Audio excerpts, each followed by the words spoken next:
Good morning, good morning, good morning, and thank you for joining me on Friday's episode of the Roundtable Talk Show.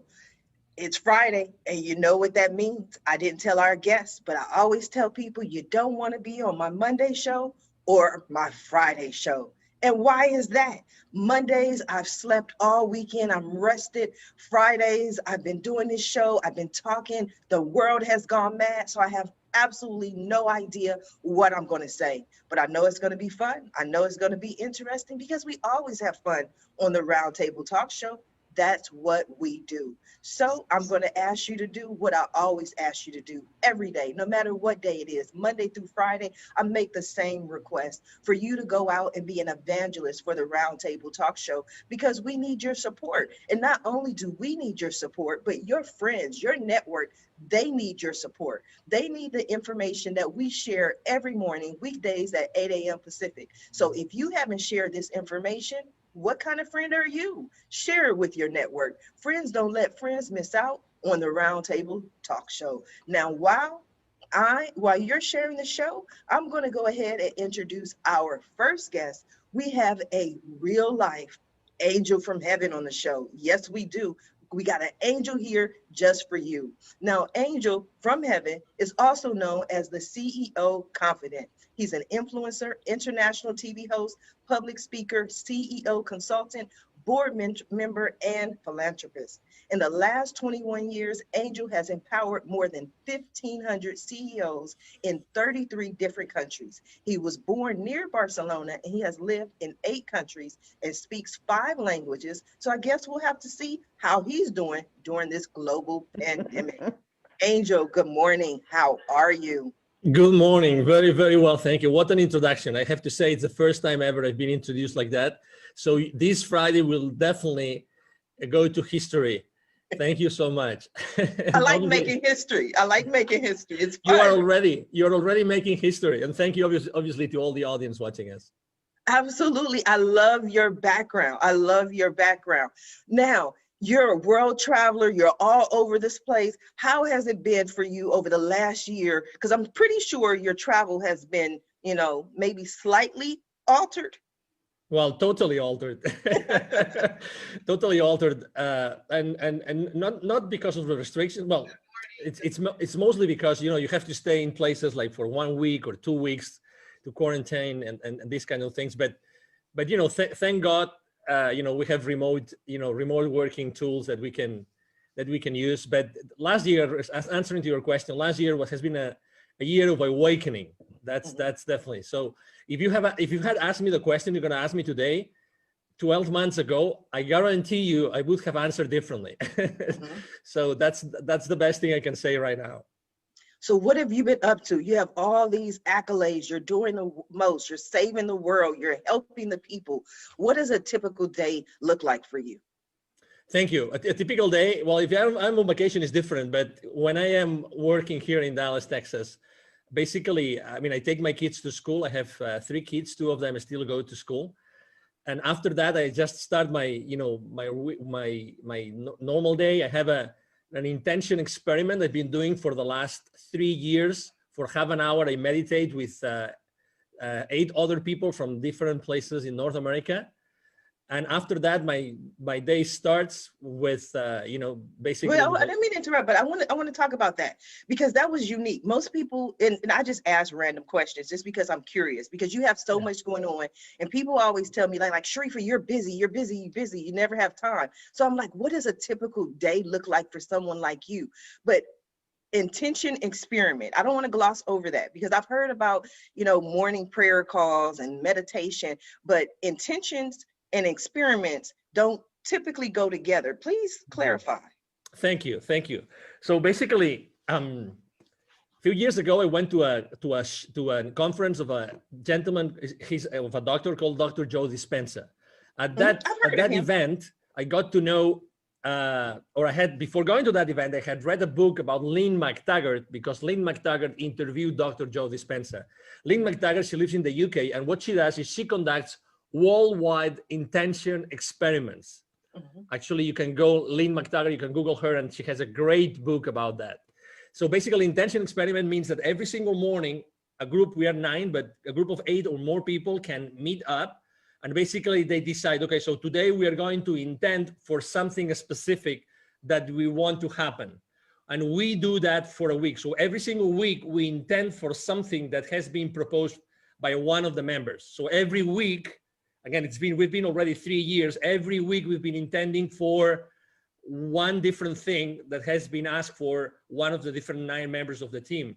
And we're right now, actually, after so long, we are right now working on a book. We are writing a book called 10-Minute Miracles, because we've seen so many miracles happen. We've seen people healing. We've seen things changing in our lives. So it's been incredible. Obviously, in 3 years, I mean, 52 times 3, right? Means a lot of experiments, right? A lot of intention, weekly experiments. So that's what we do every single morning. We meet, we start talking, and then for 10 minutes, we put in nice music to intend, and all of us, following a specific technique, we intend for something to happen. So that's amazing. I'm trying to figure out how I can get in on this call, because I need some 10-minute miracles or some 5-minute miracles. I like quick, fast. But for yourself personally, there had to be a reason why you stayed for 3 years. Was there something personal that you can share where you're like, I set this intention, it happened, you have to do this? Well, there have been so many things happening. First of all, when 8 or 9 people get together every single morning, we establish a bonding that it's a bond that it's very difficult to break. We feel things. We literally physically feel things. And after those 10 minutes, we actually share what we have experienced, what we have seen. And we've seen incredible things. I mean, from a physical point of view, I mean, I'm sure that both Christian and Yo-Yo, they have experienced similar things, because they're both extremely, deep people, right? Deep human beings. But when you establish that, when you create that bonding and that environment, really magical things start happening, and you live physically things. So I can tell you, foreclosures that were out of the blue, like canceled the last minute, that has happened twice. I can share with you people healing from back pain, like lifelong back pain. I can tell you about people being operated, having surgeries, that they recover much faster because we were intending for them. I can tell you people feeling the intention. So people even not knowing that we were intending for them, and they were going through some sort of issues in their lives, they got those things sorted out. So that's why we're writing a book. There's so many things that have happened that there's one chapter for each of us right now in the book. Again, it's going to be called the 10-Minute Miracles. I love it. I love it. No, I'm so intrigued. I think I can talk to you for all day and pick your brain, so much in there. But Angel, I'm going to come back to you. I want to go ahead and introduce our next guest so we can start this conversation, because it's getting good. Miss Yamitra Wadeo. Yamitra is the only live past crazy specialist. She works strategically with individuals to identify, analyze, and release chaos and crazy in their lives by providing a safe space to begin their journey and guide them to the source of their own power. Yamitra is an Amazon international best-selling author of Fearless Women, Born to Give Thanks, and Transition to Freedom, and 7 other amazing books. She has received Author of the Year award for 2 consecutive years and has had the opportunity to share the screen with the late actor Tommy Ford in the movie The Last Time. She is the founder of Be Fearless Inc., Waddell Consulting Services, and Bear Your Hair. Good morning, Yamitra. How are you? Good morning. Y'all make me sound good. I like these introduction things. Everyone good at this. said that. I don't know why. And I'm like, hey, I just read what you send me. I got to be careful, though, because so much better when you say it. Somebody's going to send me some bio and I'm just going to read it. It's like, I'm the king of America. I'm like, I don't know. Would you send it to me? I'll read it. Tommy Ford. Oh my God. That was a loss. I love, I grew up. We all grew up, I think, for the most part, watching Tommy. Yes, what a great loss. Good morning. How you doing today? I am doing peachy today. It's a great day. So I'm happy to be here. I'm excited And I would just like to tell Angel, I am a Joe Dispenza fan. Yes. I have the majority of his books, and I think he's just an awesome human being. I love him. Yeah, Yes. he is. Yes. Yeah, he's good. Yamitra, talk to us about Be Fearless. Where did Be Fearless come from? It most likely came from some sort of fear that you stepped over. Yes, it is. It is a story for sure. So I go by the tagline, "The only live past crazy specialist," because I know crazy, and your crazy doesn't have to be like my crazy. Your crazy could be the normal crazy, life, kids, your career, all the crazy. My crazy and Be Fearless came from being a survivor of domestic violence, and my abuser just happened to be the pastor of the church, and so to be the first lady and be the woman in front that everybody's looking to, and then being abused, it was hard. And from going from that to living in a shelter to, now finishing my PhD and owning a couple of businesses, you have, and Be Fearless, I would have to say, is understanding that regardless that this fear is here, my vision and my mission is not changing. Fear is going to have to go with me on this journey. Like, you don't have a choice. And so being fearless is understanding, acknowledging, yes, I'm afraid, but that has nothing to do with the fact that this is where I'm moving to and this is what I'm getting ready to go and do. What gave you the strength to get out of this situation? Because like you mentioned, for most people, the church is the rock of not only the community, but the family, right? So it's like getting divorced twice to me. I look at it like that, because you're divorcing this community and then also Okay. divorcing or getting rid of this person. Okay. So Yeah. what was that like for you? It was extremely hard because he had been a minister for 30 years. Who was going to believe? And then you have to look at the dynamics. I was 25, he was 51. We just had a kid. My family was 400 miles away. And who were they going to believe? A pastor who had been pastoring for over 30 years, or this young girl who seemingly married a man of status? And are they going to believe you? Or are they going to believe him? And so I essentially found myself fighting in the church, the FBI, because he reported me, said I kidnapped the children and moved states away. And it was a whole host of things. So on the day that I left was the day that I decided that I wanted to live. And I think it's a very fine line. And what I applied to that in life is sometimes we all have obstacles. And I break it down really simple. But did you die though? Like, you have to make a decision. But are you going to die when you make that decision? If the answer is no, then you have every right and every tool that you need to make that decision. And that's what I did. Like, I knew it was going to be hard. Who wants to live in a shelter and pick up pennies off the street with two kids? I certainly did not. But I knew that I the way I think, and this is where Joe comes in, that's why I love him so, that my current reality is just not, I don't agree with it. So I don't have to admit to it and I don't have to be subject to it. So if I can think a different thought, then that's what I'm going to do. And it has been a 16-year journey of living past crazy. And I'm a firm believer every day to give my words and my breath direction. So before I get up every morning, I give my words and breath direction to accomplish something every morning, even if it's to find abundance, to find the answer that I'm seeking, whatever it may be. That's what I set out to do, because I believe your words are absolutely powerful. Period. Wow, your story, your life is powerful. That's why I love doing this show. I really do. I love it. I love it. I love it. It's a personal passion of mine. Yeah. That's why I get up every morning and do it, because it takes away excuses for people. Oh yeah. When people come to me and they say, "Well, Sharifa, I can't because," or I'm too this or I'm too that, or this person is stopping me. I'm like, mm-mm.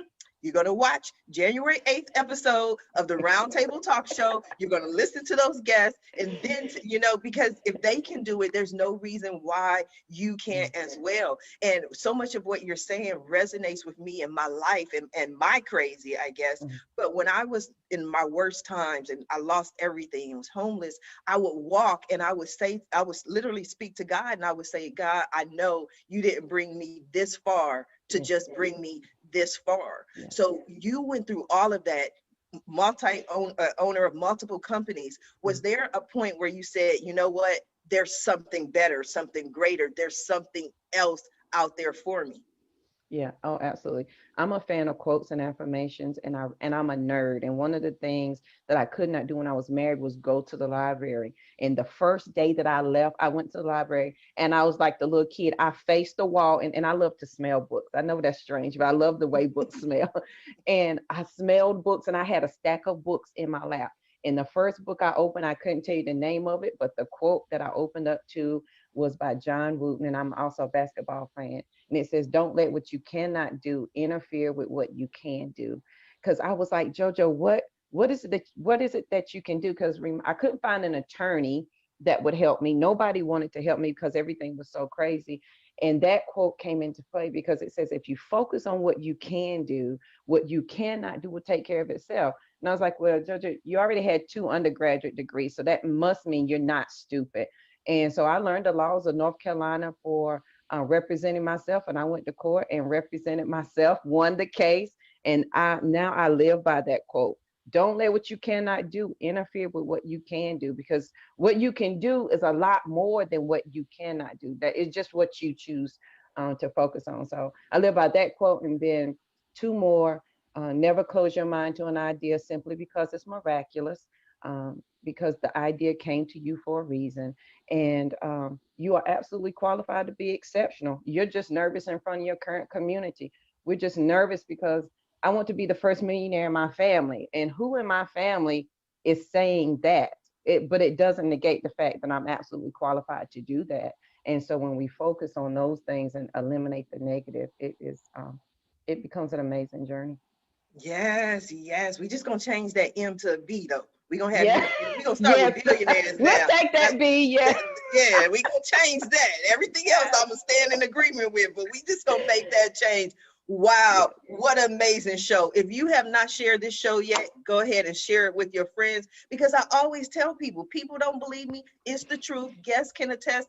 I do not select the dates that the guests appear. The guests decide what days they want to appear, and somehow, some way, there's Mhm. always a common theme. I don't know how it happens, just like Angel from Heaven probably doesn't know exactly how the 10-minute miracles happen, but we've seen them happen Yes. over and over and over again, which brings me to my next guest. And I know he's going to have a very important take on this conversation, Mr. Christian de la Huerta. With 30 years of experience, Christian is a sought after spiritual teacher, personal transformation coach, and leading voice in the breathwork community. He has traveled the world offering inspiring and transformational retreats, combining psychological and spiritual teachings with lasting and life-changing effects.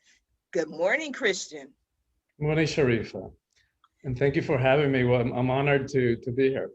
You are so welcome. What do you think so far, Angel? Yamitra, what do you think? What are your thoughts?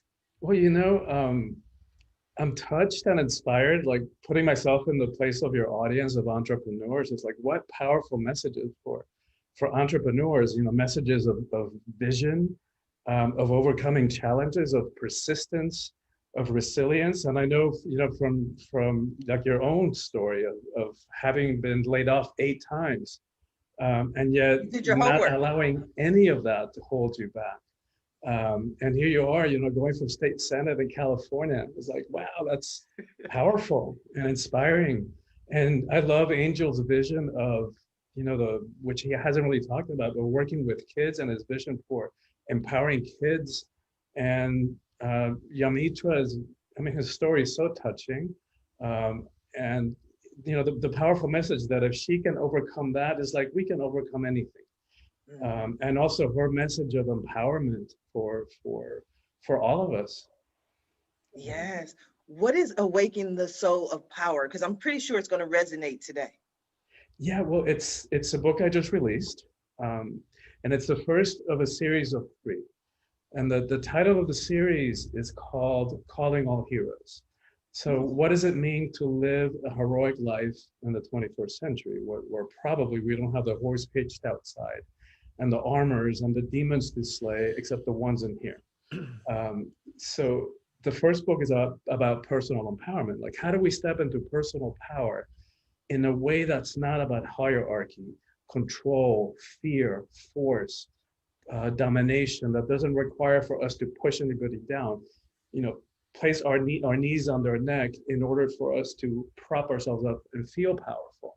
So how do we do it in a different way? And the thing about it is that most of us have an ambivalent relationship to power. And we want it and we long for it, but we're afraid of it. And as I've been working now for 30 years, doing retreats and working with people's mindsets and helping people get free from fear and limitation, what I've come to realize is that what we're afraid of is that we might abuse it. And no wonder, right? Like all we got to do is turn on the news or read the morning headlines, and every day witnessing countless examples of abuse of power. And no need to even get into examples today because it's right in front of our face.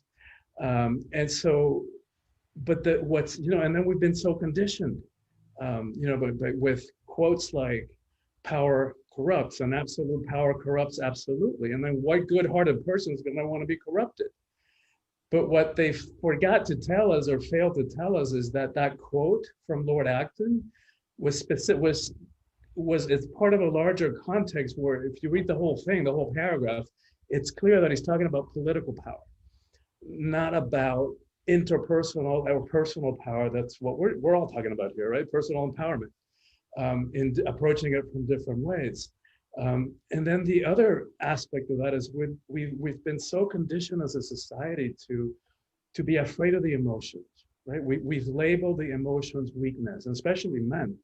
Since we're little kids, we're like, the little boys don't cry, because in some twisted way along the point along the way, we label the emotions weakness and feminize them, as is the feminine was weak. Like if you want to talk about power, let's talk about the power of creation, right?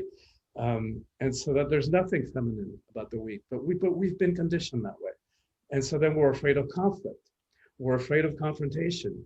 We're terrified that if we really bead all of who we are, that other people may not be able to handle us. So then we stuff ourselves, we stuff our emotions, and that doesn't work, right? What used to be spiritual teaching, that everything is energy, now we know from physics that everything is energy. Like that's the case. It's no longer spiritual teaching. So including the body, including the emotions, we know from physics too that energy cannot be destroyed. So just because we stuff it, it doesn't go away, right? All those emotions don't go away. They get stuck in the tissues of the body, and we walk around with them. And after decades and decades of suppressing ourselves and suppressing our emotions, we walk around like these cauldrons of suppressed emotion, which we then start either react, like somebody just rubs us the wrong way and we react because we're reacting to a lifetime of suppressed emotions, and we bring damage to our relationships, or that energy has to come out somewhere. So it starts showing up in bodily symptoms, cancer, ulcers, heart attacks.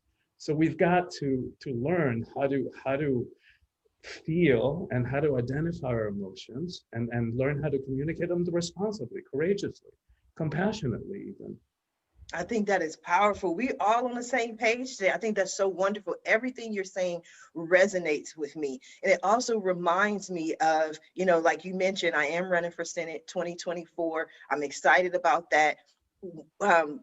In 2018, I went through this journey, right? For some reason, I started meeting all of these psychics and channels and mystical woo-woo people, and everybody, I would have all these different sessions, and one person after another said the same thing. They would say, Sharifa, you're not standing in your power. And I'm like, okay, thank you. I don't know what that means, but thank you. And then I go to the next person and they say, Sharifa, you're not standing in your power. And I say, okay, thank you. I don't know what that means, but okay, 2021, I know exactly what that means.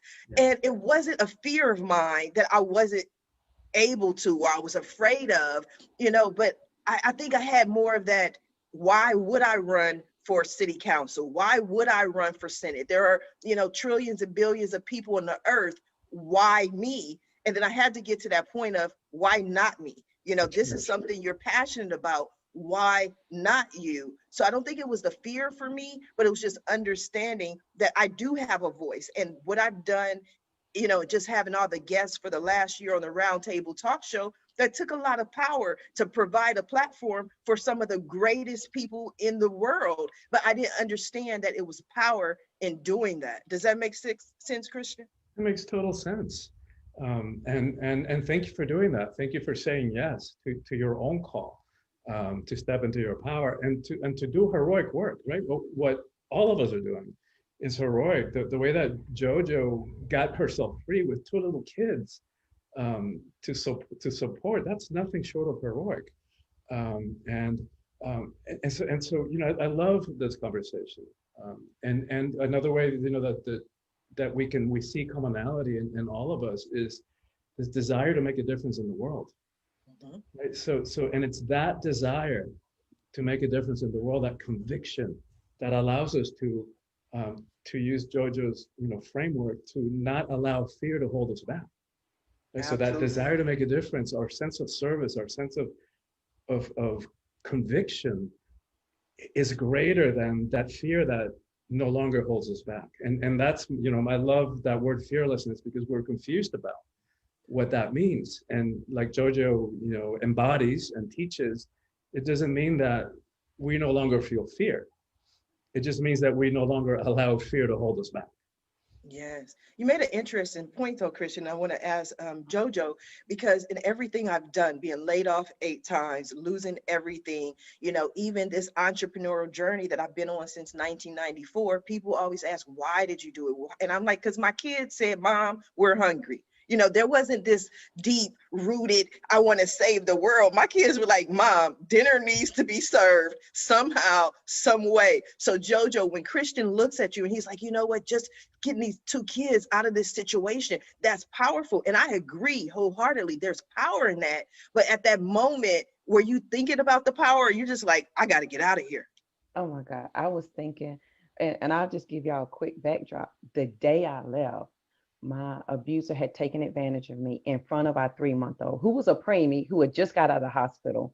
And so she was only 60 days old, and she only weighed 4 pounds. And so he had taken advantage of me in front of her. And I tried to kill myself that morning. And then the next morning, that night, he tried to have me committed to a mental hospital. And I was like, this can't be my life. Like, is this going to be my life statement? And then that morning, July 26th at 7:30 in the morning, I stood at that front door and I cried for 35 minutes, because I knew when I opened up that door, it was going to say door open. And he might have been a heavy man, but he was a quick man. I was like, either I'm going to die trying to leave here, I'm not going to willingly let you kill me. And that's exactly what happened. Mind you, my family was 400 miles away. I didn't know a soul. I had no money. I drove a car. The front wheel fell off if you went over 45. There was no tag, no registration, and no insurance on the car. So when I left, it was the last thing it was my last ditch effort to say, if you're going to live, today is the day. Well, you better put all the living you got in this moment right now. Come hell or high water. That's all you got. And that is what allowed me to walk out that door. Now, has it been easy? No. The lights off, power off, gas off. I'm eating once a day, asking my coworkers, "You want to finish your lunch so I can eat?" So whatever's at the house, the kids can eat. But it's in that moment that you have to decide: do you want to live or die? And I think that sometimes this was my crutch. But it's so hard. It's hard to make a decision. I don't know. It's not hard. Making the decision is the easy part. What's hard is dealing with the ramifications that come with the decision. And so for me, 2 things. Is this going to be my life statement? Are these going to be the last words that everybody's going to know JoJo for? And are you going to put all your living into this moment? And if that's what you're going to do, then sister, you better get moving. Absolutely. Yeah. Angel. If I may add something, after hearing both Christian and Yo-Yo, probably they don't know, nor Christian nor Yo-Yo, and they don't know, but Tony Robbins has been quoting you for the last probably 10, 15 years when he says that we are so fearful of our own power. Yes. And that's probably why we don't step into it so easily, because we are fearful of ourselves and what we can do with that power, right? So I was having chills as I was listening to both of your stories. It's definitely magic what you have what you are building here today, Sharifa. Thank It is. you. And Thank I you. would say, and Angel, you saying that reminded me, I have a journal. I host the Fearless Morning Show weekdays on Facebook at 7:15. And so we talked about this a couple of weeks ago. In my journal entry from April of last year, I wrote a note to myself, and it was like, JoJo, why are you so comfortable in the darkness? And my answer to myself was because I was so afraid of my light. I was afraid of the brightness of my light. And I think we all can agree that at some point we found a journey that spoke to who we truly are. And it began in our mindset because our mind is our superpower. And it was there that everything that we decided to embrace the light instead of the dark. Yes. Angel, have you had a moment when you felt like you were not standing in your full power or you were afraid of your power? Well, so many times. If I had to choose one, probably it would be when I left corporate America. Mhm. That was 5 years ago. And, although I had been, I mean, it's funny because when you read my bio, it sounds so wow, right? That eyebrow raising effect. But can you believe it or not? I mean, I was really like, oh, I don't know what I'm going to do. I don't know if I don't know what I have really done in my life. I mean, I don't know if what I have learned or what I have done to others or for others is going to serve me, really. So, when you said, the famous imposter syndrome, Yes. that, Yes. you just, you go from a very structured, massive, I had worked since the 90s for large multi-billion euro corporations, and suddenly you are by yourself, right? And I was, and you say, well, I don't know what I'm going to do. And I was extremely fearful. And it took to me many months, I have to say, many months to actually just sit down, take a piece of paper, so easy, take a piece of paper, a pen, and start writing my accomplishments or what I had done throughout my entire career. Then when I started to, write down some numbers and making some calculations, it was then when I realized, well, maybe that's something, and maybe I can add value to someone's life and someone's business with what I have done. But oh my God, I mean, I was so blind, so blind. I really didn't want to see. It's not that, it's not that my prescription glasses weren't right. It was just like I didn't want to see the obvious. I mean, very often they ask me, what would you change, right? I mean, this famous question, what would you change if you were given another opportunity? Oh my God, I would change so many things. But the number one thing would be, I would step up. I would start exposing myself like crazy since day one. I would start sharing my story because, we probably both of us, excuse me, all of us, we have shows or we have interviewed people Mhm. for sure. And we all know that the real power of our conversations is that we know for sure that someone right now is listening to us and we are going to change their lives. Yes. For sure. That's Yes. happening right now. I mean, not for me, for you, but this is happening. That's why we do what we do. With our questions, we're trying just to open up ourselves so that others, are able to listen to those messages. So had I started to share my humble messages from the very beginning, I would have started impacting others' lives immediately. Immediately. We just have to open our lives, open our mouths. And let me tell you a little bit of an anecdote. So it took to me almost a year to open myself and to do my first ever Facebook Live. And it was by myself. And I thought I have to make like an announcement to the world, right? Okay. So I went there, I explained, probably I didn't have all those numbers yet, but I went there, explained why I was doing what I was doing. And then I remember, as if it was now, when I clicked like stop broadcasting on Facebook, I started crying like a baby. It was, I mean, the pressure I put myself, like just to go raw into the world, saying who I was and what I was doing and what I was standing up for. Oh my God. But I will never forget that moment. But I said to myself, oh my God, I wish I had done this more and so That's powerful. That is so powerful. And the fact that you even share that moment, I'm pretty sure that many people who tune in to watch you had no idea. I mean, when we do our shows, like you mentioned, all of us in some form or fashion have a show or have an audience, everybody thinks it's so easy, but it's not easy to be vulnerable. It takes a lot to be vulnerable and to talk and to share your message. yeah, absolutely. And probably, right now, I don't care that much because, whatever happens. And that's one point that I wanted to make, maybe changing gears a little bit, which I think is killing us as a civilization, which is that thing of fitting in. Yes. We are raised to fit in. We have to follow certain patterns. And, regardless, I try not to talk about religion and politics and everything, but regardless of where you are today, regardless of what our avenues are, regardless of where we for, and anybody in our audience right now stand, we really want to help each other. We genuinely are good and want to do good. But, we are taught, unfortunately, I still have 2 kids in school age, right? They are taught to be fitting in. How much of their power, Christian, how much of their power we are limiting, we are, undercutting, we are, taking out of the lives of these kids forever, like forever. We really don't have to fit in.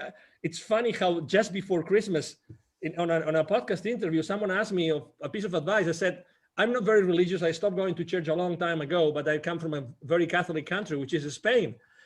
But guess what? I think these Christmas are so special because Jesus Christ, remember Christmas, Jesus Christ, because people maybe don't even remember that. He didn't want to fit in. He didn't want to fit in. He wanted, he wanted to understand things. He understood what everybody around him was doing, and he was a disruptor. Why are we not taught to be disruptors? Why not? Why are we not taught to be disrupting all the time, to be working from that place of power? And I guarantee you, that doesn't mean, that we're going to be stepping onto someone else's toes. No. Then that's the big misunderstanding. We are raised to be competitive and to be fighting against the others. It's not true. Yes, Christian, true. That was a question for you. Why, Christian? Why are we made to fit in? It's that because humans are, social animals. And because we haven't been taught, like our parents weren't taught, their parents before them weren't taught how to help boost a kid's, self-esteem and sense of who we are. So we grow up without having a real core sense of identity. And I love what Angel spoke, except that the only word that I would, challenge is forever. Because yes, in a lot of cases, we we know people give up their power forever. But I don't want to highlight that. I don't want to leave that in the space, because that is what the times are calling all of us to do, which is to reclaim our own power and find ways of expressing it that are a match for who we are. And it's going to be different in every time.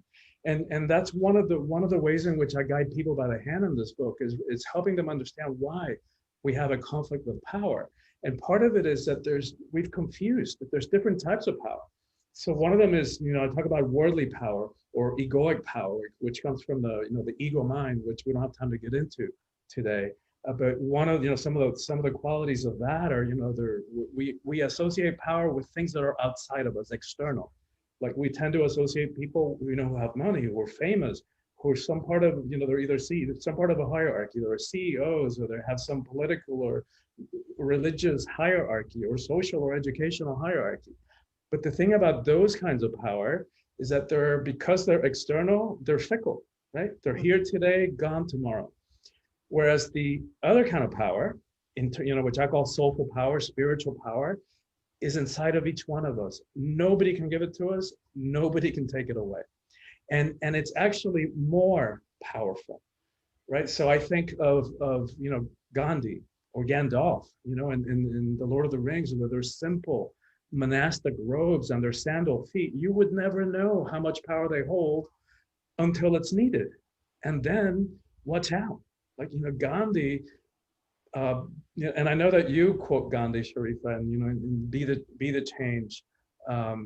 And, but he brought the British Empire to its knees when it was at its highest point, globally, in terms of global reach, without ever landing a punch or shooting a gun. And talk about power.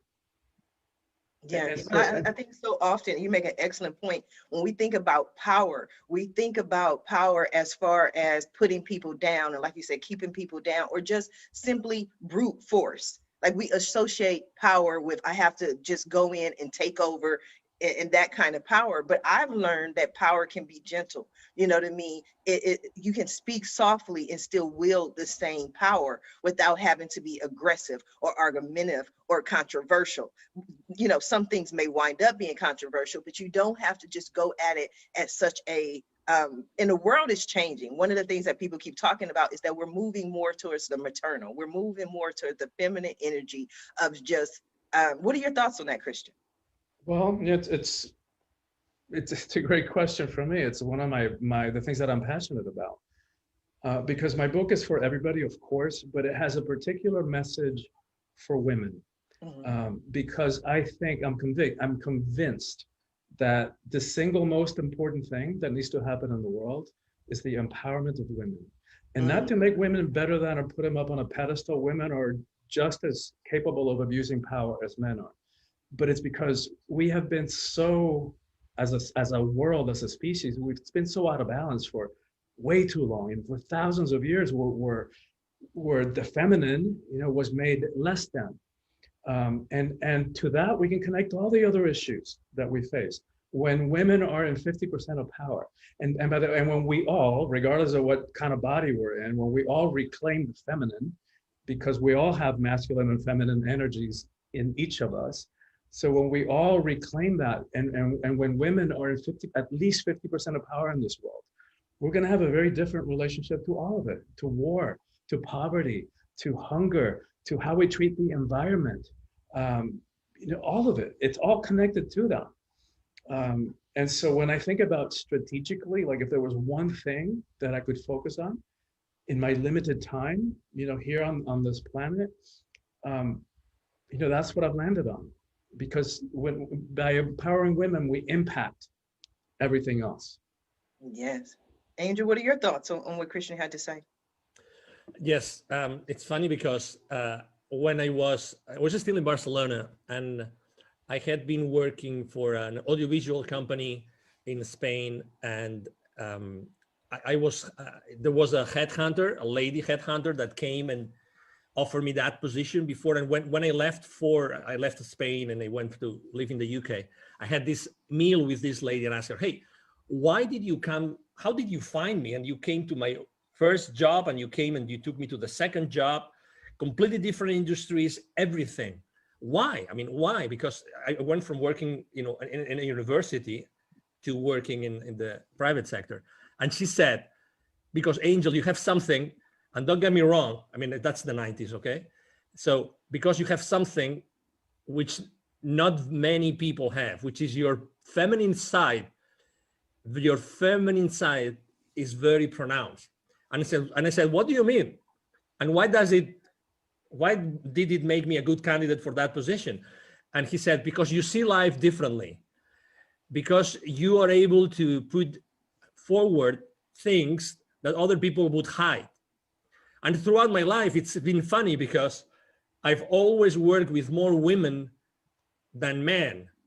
Every time I have had to actually build my own team, consistently, I've been looking for female power to compensate what was already in place. And I have always felt extremely comfortable working with women. And in corporate America, I have to tell you, in high tech, that was my industry. I mean, if there were maybe, 10%, 15%, and probably only on maybe marketing, legal, all those specific departments, right? Or functions. But in my case, it was always very clear. I mean, women confront life in a completely different way. And it's completely complementary to what we do. You know, there's no good or bad. I agree with you. It's obvious. It's very clear, Christian, that yeah, and you said it very clear also, Sharifa, that I think that we're moving towards a world where feminine energies are going to play a much more important role, and it's true and it's necessary. And when I go to Latin America to help the underprivileged kids, and I find those kids and I'm teaching them, I focus completely on self-esteem, because those kids will never receive that message anytime soon. You know, I'm not going to say forever, Christian, but anytime soon. They're not going to listen to anybody. They're going to hear that message of empowerment. But I focused on girls, because girls are the ones that are more limited in their future. The views of their parents or their tutors, their views about what the life of that girl is going to be is super limited, super limited. I remember going to an area north of the state of Puebla in Mexico, where there are 186 different indigenous communities. Okay, so many different languages. All the girls work in the fields with the parents, and they help moms cooking at home and cleaning. That's what they do, right? In this entire area, every year from high school, because there's a high school in this entire area, there are 400 kids that graduate every year, okay? So only 2 or 3 of these 400 eventually go to college, and only 1 is a girl. Isn't it crazy? Crazy, crazy. I would love to hear JoJo's thoughts on that. I think that's definitely crazy. Yeah, I think that's crazy. But I think Angel and Christian both hit on something that as women begin to, first we have to understand the power of our energy. I just held a women's conference called Sister Rise, Revitalizing Individual Sacred Energy.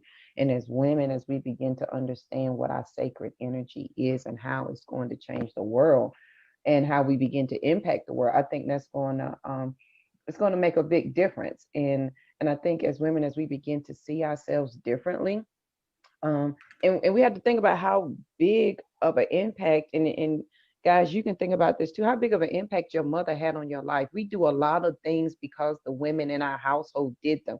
We make the macaroni like mama, we clean, we fold our towels. And every day we are creating a legacy for our children to follow in our footsteps. As women, you know, we look to daddies, because I was a daddy's girl too, but I looked to my daddy for business sense, but I looked to my mother to set up my traditions on how I was going to raise my children. And that's an excellent point, because I laugh with my son all the time. My son will be 24 in April, you know, and whenever he does something and it's not correct, I'd be like, got to do it right, because people will say, your mama didn't raise you right, you know what I mean? Or they'll say, who raised you? I'm like, so this is not about you, this is about me, right? It's about me, because your name is all you have.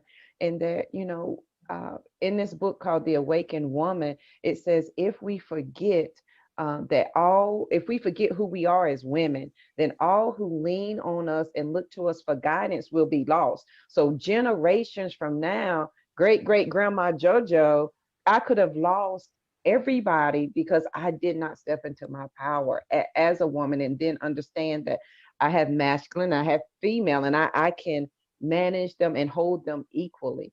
But I absolutely, this is my wheel. I love this kind of stuff. So I'm over here dancing with my feet because I'm having a good time. You know, it comes to you know, it's attributed to Betty White, which she's, you know, her incredible, unique sense of humor. She said, you know, we're talking about courage, and she goes, and I'm not going to do it justice, but she goes, you're talking about having balls. It's like, those things are weak. You just thump them and they bend over and they collapse in pain.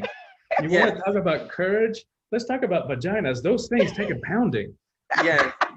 It's all in how you look at it. It's all in the perception.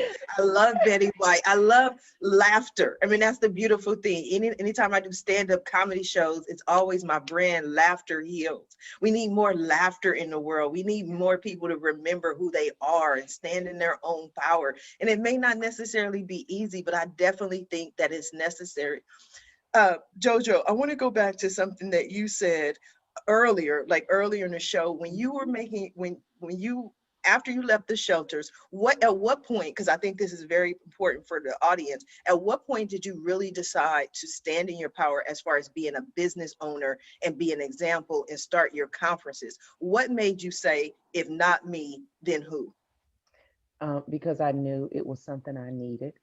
No one was, and my pet peeve is giving somebody so much information that they're overwhelmed. I'm the person, I need JoJo, do step one and then do step two. And nobody was giving me that. And I was like, okay, let me start documenting what I'm doing. Like, how am I getting over this? How am I changing my mindset? And what are the things that I'm doing? And so for me, it was, this is what I need. So surely somebody else needed. And what really made it hit home, because you know how you play entrepreneurship and you think you're going to do it. And I've been in healthcare for 20 years. I didn't want to give up the title that I worked at Duke Hospital or Duke Medical. I didn't want to give up that title, you know, that I've worked at all those places. And then I spoke the first time ever and talked to a group of ladies who were coming from welfare to work. And the lady called me like 3 days later, and she said, had you not shared your story, I would have killed myself. And I Mm, have a quote that I wrote right then, and it says, somebody is waiting to hear my voice, and they will not move until I move. So every day when I get angry and frustrated, like I can't figure this out, like I don't know what I'm doing, JoJo, somebody's waiting to hear your voice, and they're not going to move until you move. And so that was one of the biggest things that helped direct me to say, okay, you're gonna, honey, it came to you for a reason. You survived and you lived for a reason, and now you must do something with it. I think that is so, so powerful, amazing. Now, we are coming down to the last few minutes of the show, and I must admit, I have greatly enjoyed this show. Me At the too. end of every show, I just allow my guests to speak directly to the audience, to everyone who is watching this show live, as well as everyone who is watching it in the archives, and let them know what you want them to take away from your appearance here today. And we're going to start with you, Christian. Good. Thank you so much. And I want to, add one more thing for the men in the audience, because the current system, of toxic masculinity that we've been living in for the last, who knows how long, thousands of years, is not good for men either. Right? Of course, it's oppressive women in ways and in ways that are completely unacceptable and enough. But it's also been incredibly limiting for men. Like, no wonder men, have a shorter lifetime. They die 3 years before. No wonder the rate of suicide among men is like 3 times. I forget the exact number right now, but it's way higher. I think 70% of the suicides in America are committed by white men. So it's not working, right? The system is not working for men either.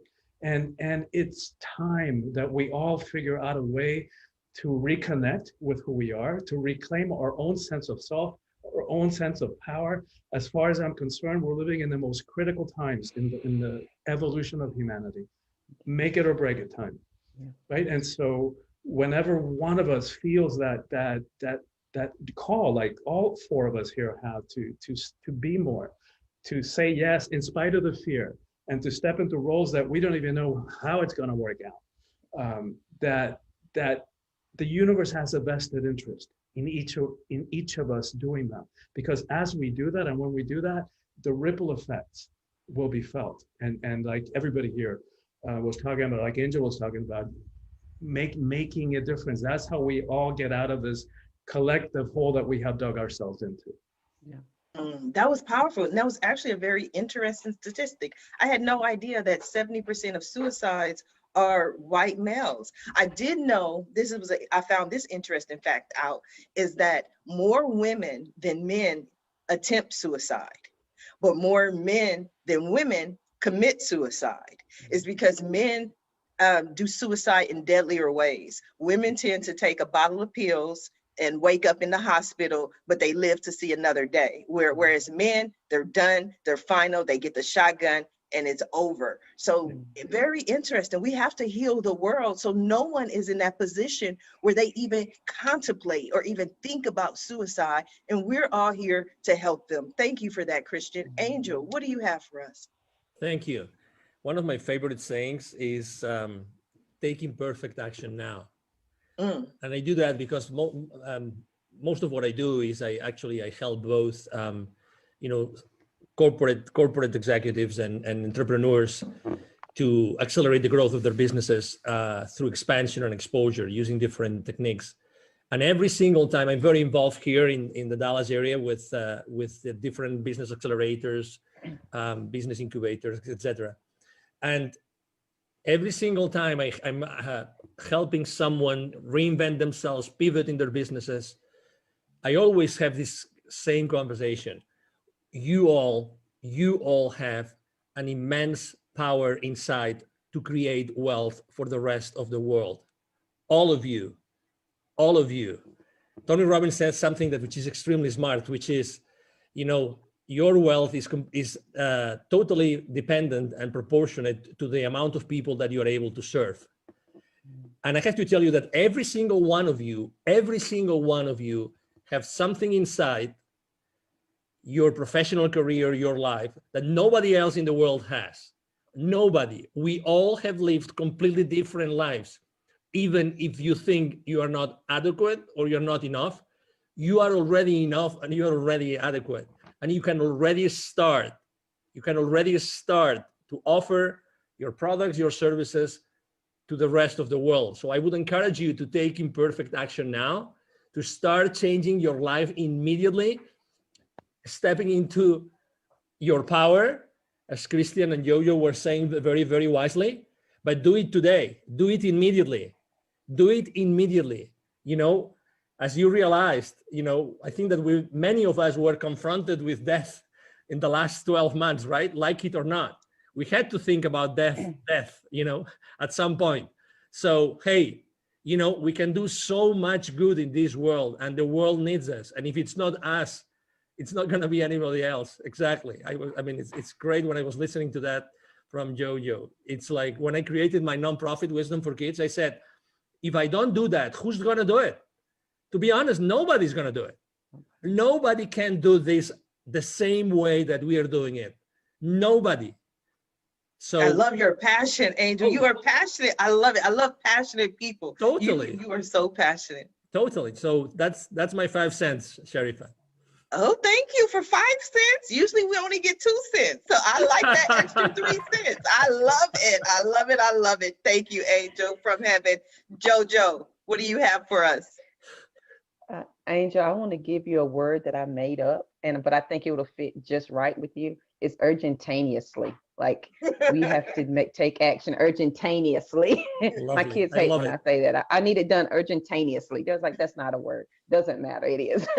My daughter makes up words all the time. And I'm like, if Will Smith can make up Jiggy, you can make up whatever you want. So hey, I like urgentaneously. I'll just credit JoJo for that one. Yes. I would like to share my few cents is that as we all begin this journey, however we define it, describe it, some steps to live past crazy. And I call it self-care as gangster, because you have got to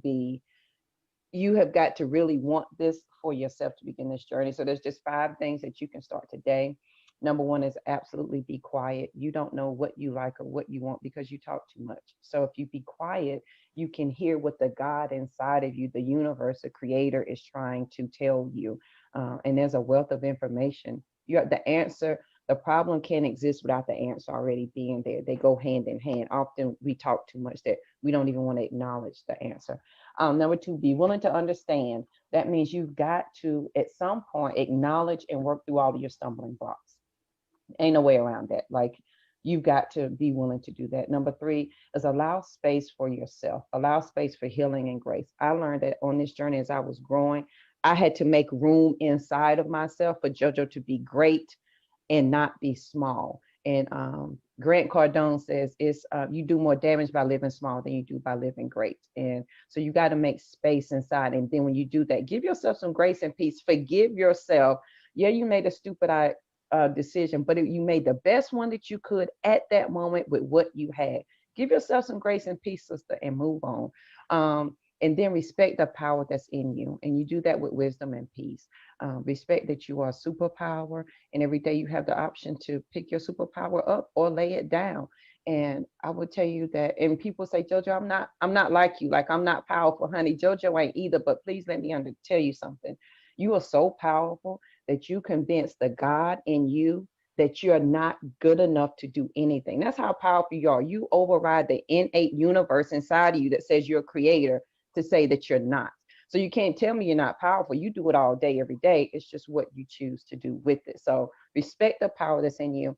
And number 5 is release the need to be less than, those old habits and thoughts. At least I'm not as bad as, at least I didn't do that. Release those words because they hold you exactly where you want to be. And it's not until we're willing to take responsibility for where we want to go that we're able to leave where we are right now. So as you begin this journey, I welcome you on your journey, because you couldn't have came any other day other than today, because you couldn't have understood it. You couldn't have received it. It would have never made sense. You would have said, JoJo's crazy for real. And I would take that title because I'm the only Live Past Crazy specialist. I'll handle that title. So as you begin your journey, I welcome you. It's going to be amazing, and have fun with the ride. Absolutely. I have truly enjoyed today's show. It has been an amazing show, amazing week. I want to thank my guests for joining me here today on the Roundtable Talk Show. And I especially want to thank everyone who tuned in to watch the show live, as well as everyone who is watching it in the archives. Just because you didn't catch the live show does not mean you're not important. You are very important. We still need your support. We still need you to watch the show, share the show, but please don't just watch the show. Please don't just share the show. Support our guests. Visit their websites. Pick up a copy of their book. They came here this morning to share their message just for you. So support them. Their information, their websites are in the Facebook post. And if you're interested in more ways that I can help your business, or maybe you want to be a guest on the Roundtable Talk Show, please visit my website at asharifa.com. Until Monday morning at 8 a.m. Pacific, everyone have a safe and a blessed weekend. Bye now.